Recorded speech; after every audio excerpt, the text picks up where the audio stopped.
Akusado nga ang direktor na si Direk Joey Reyes sa ngayon ay kumakalat sa social media na alitan between Carlos Yulo at sa inang si Angelica Yulo. May pakiusap ang direktor especially sa social media.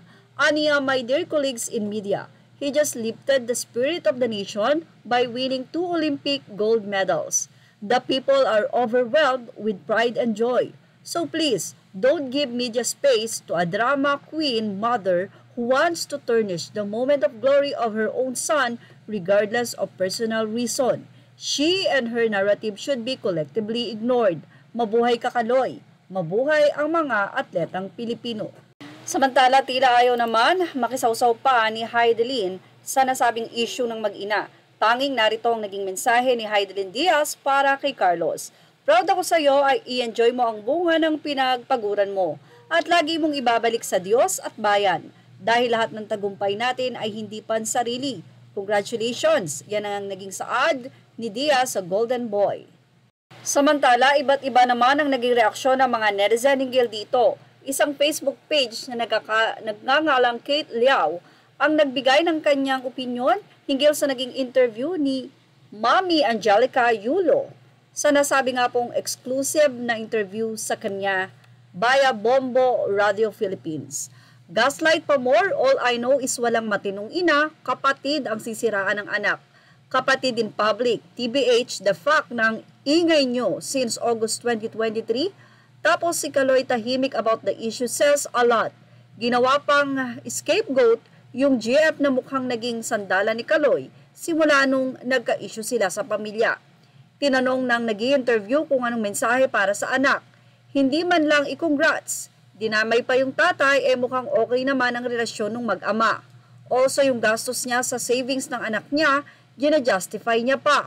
Si mother ay di aware sa salitang consent. Magkaiba po yung ginagabayan ng anak na mag-ipon at yung ginagawang cash cow ang anak. Double gold ang napanalunan nitong si Carlos Yulo na talaga namang double celebration. Actually, hindi pa siya nakakakuha ng gold, lumalaban pa lang siya. Ang naging mensahe ng kanyang ina na si Angelica Yulo ay Japan pa din talaga malakas. Samantalang ang ama naman nitong si Carlos ay sinabing go for gold. Say nitong si Carlos, let's go pa. Actually, isa ang tatay nitong si Carlos Yulo ang binati niya at binigyan niya ng mensahe ng pagsuporta. Habang sa ina ay wala naman talagang natanggap na suporta itong si Carlos. Malalim na malalim ang ugnayan o pagitan ng kanila nga pong gap. Pero saan nga ba talaga nagsimula o saan ito nagsimula? Parang wala pa ang girlfriend ay mayroon ng gap between the two. Dahil tila ayaw nga raw suportahan ni nanay itong si anak para sa kanyang nais na tagumpay o sa pagpapractice nito as men's gymnast. Ang lahat ng tunay na nakakaalam ay for sure ang girlfriend nitong si Chloe, girlfriend ni Carlos.